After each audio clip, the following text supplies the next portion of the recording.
இது மகிமை நேரம். மகிமை டிவி நேயர்களை அன்புடன் வாழ்த்துகிறேன். மகிமை நேர நிகழ்ச்சிக்கு உங்களை அன்புடன் வரவேற்கிறேன். கிறிஸ்து ஏன் மரித்தார் என்ற தலைப்பின் கீழே நாம் தியானித்து வருகிறோம். இங்கே பிலாத்து சொல்றான், பிரதான ஆசாரியத்தையும் இன்னும் ஜனங்களை பார்த்து சொல்றான், ஆண்டவராக இந்த இயேசு கிட்ட நான் எந்த பாவம் அறியல என்று சொல்றான். இரண்டாம் முறை இயேசு வெளியே வந்து சொல்றான், இவர்கிட்ட எந்த குற்றமும் நான் பார்க்கலையே என்று சொல்லி அங்க பிலாத்து சொல்றான். அப்போ பிரதான ஆசாரியர்கள் சேவர்கள் இவரை சிலுவையில அறைய வேண்டும் என்று சொல்றாங்க. மீண்டும் மூன்றாம் முறை சொல்றான், இந்த மனிதனிடம் எந்த குற்றமோ எந்த பாவத்தையும் நான் அறியலன்னு சொல்றான். பிலாத்துவின் மனைவி சொல்றான், அவர் நியாயாசனத்துல உட்கார்ந்து இருக்கிற இடத்துல வந்து அவனுக்கு கேட்கப்படுகிறது. சொல்ல, இந்த மனுஷன் நீதிபரன், அவனுக்கு எந்த ஒரு குற்றமோ தவறும் செய்ய வேண்டான்னு சொல்லி பிலாத்துவின் மனைவி சொல்றான். இன்னும் பாத்தீங்கன்னா யூதாஸ் காரியத்தை சொல்றான், குற்றமற்ற ரத்தத்தை நான் சிந்தி விட்டேனே என்று சொல்றான். இப்படி ஆண்டவராக இயேசு குறிச்சு, அவர் சிந்தப்பட்ட ரத்தத்தை குறித்து, அவர் மரித்தார், அவர் எந்த பாவம் செய்யவில்லைன்னு சொன்னாங்க. இயேசு அருகே இருக்கிற கள்ளன் கூட சொல்ற, அவர் என்ன சொல்றாருன்னா, இப்படி இயேசு நம்ம வந்து நியாய பிரமாணத்தின்படி தண்டிக்கப்படுறோம், நம்ம செஞ்ச தவறுக்காக நம்ம தீர்க்கப்பட்டிருக்கோம், ஆனா அவர் எந்த தவறும் செய்யல அப்படின்னு சொல்றாரு. பேதுரு சொல்றாரு அப்போஸ்தலர் 3:14, அவர் பாவம் செய்யவில்லை, அவருடைய வாயில் வஞ்சனையும் காணப்படவில்லைன்னு சொல்றாரு. அவர்கிட்ட எந்த பாவம் இல்லை. அப்போ கர்த்தராக இயேசு கிறிஸ்து ஏன் மரித்தார், அவர் எதற்காக மரித்தாருங்கிற கேள்வி, நம்ம அவர் எந்த பாவம் செய்யல. அப்போ எல்லாரும் சொல்றாங்க, பிலாத்தின் மனைவி சொல்றான், கூட அறையப்பட்ட கள்ளர்கள் சொல்றாங்க, என்னும் அவர் காட்டி கொடுத்த யூதாஸ் சொல்றா, பேதுரு மறுதளிச்ச பேதுரு சொல்றான், இப்படி சீஷர்கள் எல்லாரும் சொல்றாங்க. ஆனா அவ எந்த பாவமும் செய்யல. அப்போ ஏன் மறிக்கப்பட்டார்? நம்மை மீட்க. அவருடைய பேருடைய அர்த்தமே நம்முடைய பாவத்தை ரட்சிக்கவே அந்த உலகத்துக்கு வந்த. அப்போ நம்மை மீட்க. இன்றைக்கு 6வது நாளாக கர்த்தர் இன்றைக்கு நம்மளோடு பேசுகிறார். ஆண்டவர் எதற்காக மரித்தார், ஏன் மரித்தார் இந்த கேள்விக்கு அவர் நம்மை மீட்க மரித்தார்.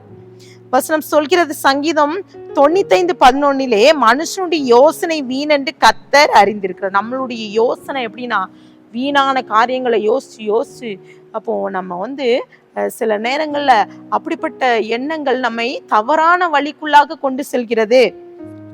கலாத்தியர் 6:14 போடப்பட்டிருக்குது, நானோ நம்முடைய கர்த்தராகிய இயேசு கிறிஸ்துவின் சிலுவையை குறித்தே அல்லாமல் வேறொன்றையும் குறித்து மேன்மை பாராட்டிருப்பேனாக. அவரால் உலகம் எனக்கு சிலுவையில் அறையுண்டிருக்கிறது, நானும் உலகத்திற்கு சிலுவையில் அறையுண்டிருக்கிறேன்.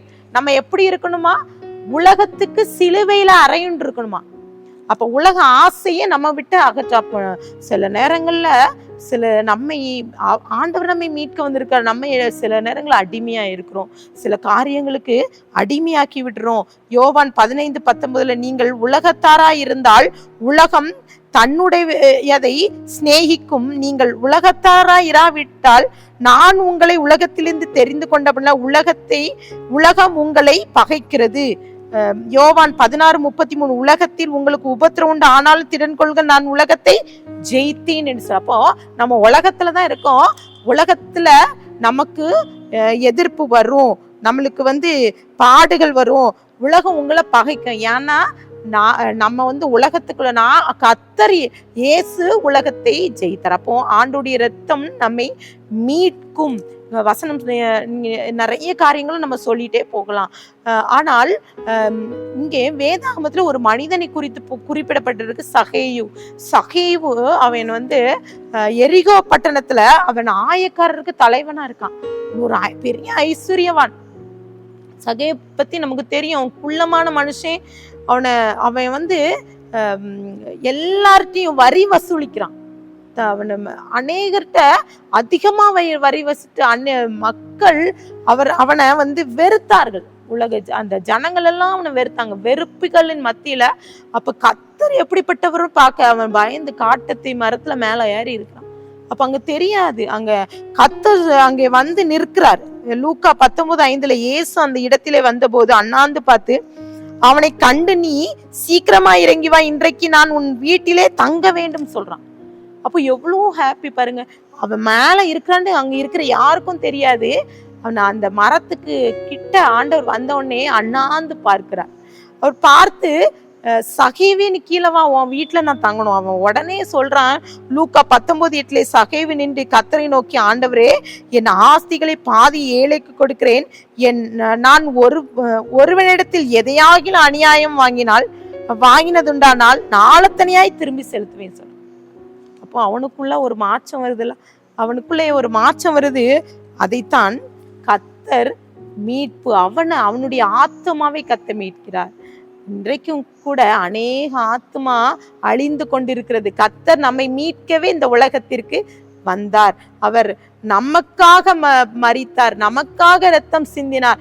அவர் நம்மை மீட்கவே இந்த உலகத்துக்கு வந்தார். இந்த சகேவு அவனை இறங்கிவான்னு கூட்ட மாத்திரத்துல அவன் பாவத்தை விட்டு வெளியேறி வந்த. அன்றைக்கும் கூட ஆண்டவர் உங்களையும் அழைக்கிறார். இன்றைக்கு இப்படிப்பட்ட பாவத்துல இருந்து நீ கீழே இறங்கி வா வா வா என்று சொல்லி கர்த்தரை அழைக்கிறார். ஆண்டவர் சமூகத்துல இன்றைக்கு ஒப்பு கொடுத்து ஜெபிக்கலாமா? அன்பின் பிதாவே, ஸ்தோத்திரிக்கிறோம், எங்களோடு பேசியிருக்கீங்க. இன்றைக்கு கூட நீங்க ஏசப்பா இந்த உலகத்துல வந்து ஏசப்பா எங்களுக்காக பாடுபட்டு சிலுவையில் அறைந்து ரத்தம் சிந்தினீங்கப்பா. நீங்க ஏன் மரித்தீங்க இங்க கேள்விக்கு ஏசப்பா இன்றைக்கு எங்களை மீட்க, எங்களுடைய ஆத்மாவை மீட்க இந்த உலகத்துக்கு வந்தீங்க. சகேவு அவன் சொன்ன மாத்திர, கர்த்தர் கூப்பிட்ட மாத்திர தான் பாவத்தை விட்டு விலகி ஓடி காண்டட்ட ஒப்பு கொடுத்தது போல இன்றைக்கு நாங்க ஒப்பு கொடுக்கிறோம். எங்களுடைய பாவத்தெல்லாம் மன்னித்து எங்களை மீட்டுக் கொள்ளுங்க.